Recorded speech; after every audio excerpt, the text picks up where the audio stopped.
Hello guys, welcome to the latest first episode of Machinimistian's Testing Grounds.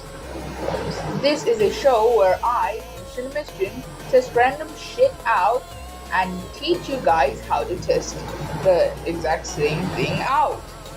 So for today's episode we have a box in CSS, except it's a cube and it can rotate. You can see in the console that it can actually show us the coordinates of the cube and the way it's rotating. And you're like, a cube in HTML? What kind of sorcery did you do? And now you may be like, you just use CSS. No, you just use like free.js. And I say, 9. I'm too stupid for such stupidity. So, how I did it is by going into the code. You can see that it's only made out of divs. Here I got the main div, then I got the container div, then I got my cube div.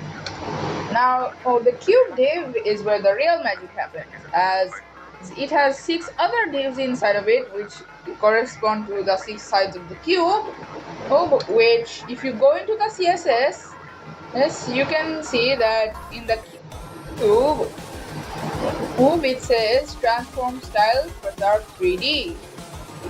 Now, what this does is it tells the web page that, hey, keep my cube a cube, okay?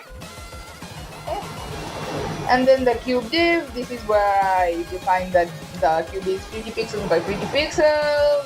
The background color is a gradient, and this is the position is absolute, and then a border, yada yada. You can change it. The front side has a transform property. Now this transform property is the real magic. As you may see before, the transform style says wizard 3D, and that's because of the transform property. As it has 3 other functions, as this property takes functions. The thing we're going to be using for this episode is rotate x function, the rotate x function, the rotate y function, and the translate z function. So for the front, we have the transform set to translate z 25 pixels. And now I set it to 25 because it's half the size of our cube, which is a 50 pixel cube. Now for the back, it has a transform of rotate y 180 degrees and then a translate z of 25 pixels. All the sides will have a translate z of 25 pixels. The left has a transform rotate y of negative 90 degrees, as you can see here. It's pretty self-explanatory. Then right is also the same thing, except instead of negative 90 degrees, it's positive 90 degrees. Now for the top, it's a rotate x this time, which is a 90 degree. And then for the bottom, it's another transform rotate x, which is another 90 degree. And then for a ground CSS, which I tried to implement, but it went horribly wrong. So let's just remove it. And since there was no ground div in the newest iteration, let me just remove that from the console. Now you can see that this works. Except how the hell did I make it spin or rotate as I press my keys? Well, that goes in the JavaScript, where I made 3 variables for camera X, camera Y, and camera Z, respectively. And then I added an add event listener, which listens to if my key is being pressed. Essentially, what this add event listener is like, a oh, is that a key pressed? I should do something about that. And so if e dot key is a W, then the camera dot x will be gradually be decreasing by the number 10. Then, or if I pressed S, then it will gradually increase by 10.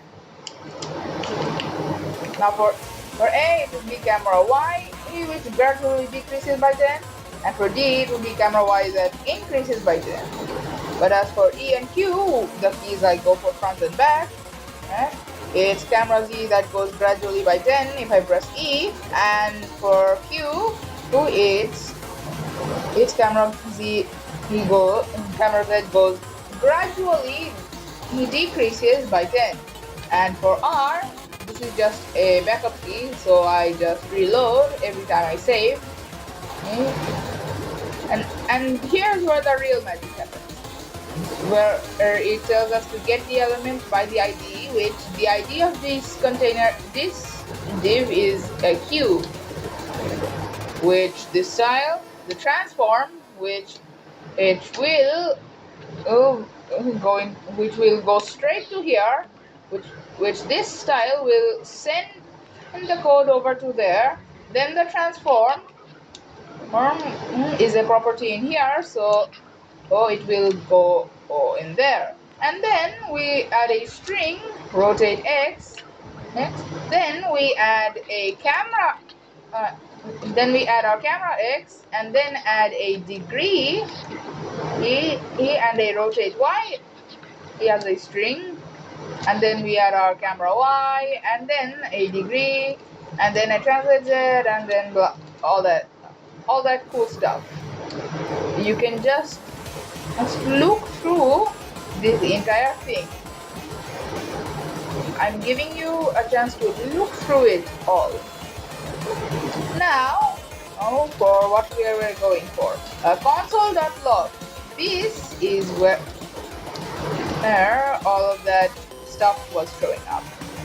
So every time I press a key, it will give me a console log where it said that x was the camera x variable from before, or y was the camera y variable from before, and z was the camera z variable from before, which in results caused this.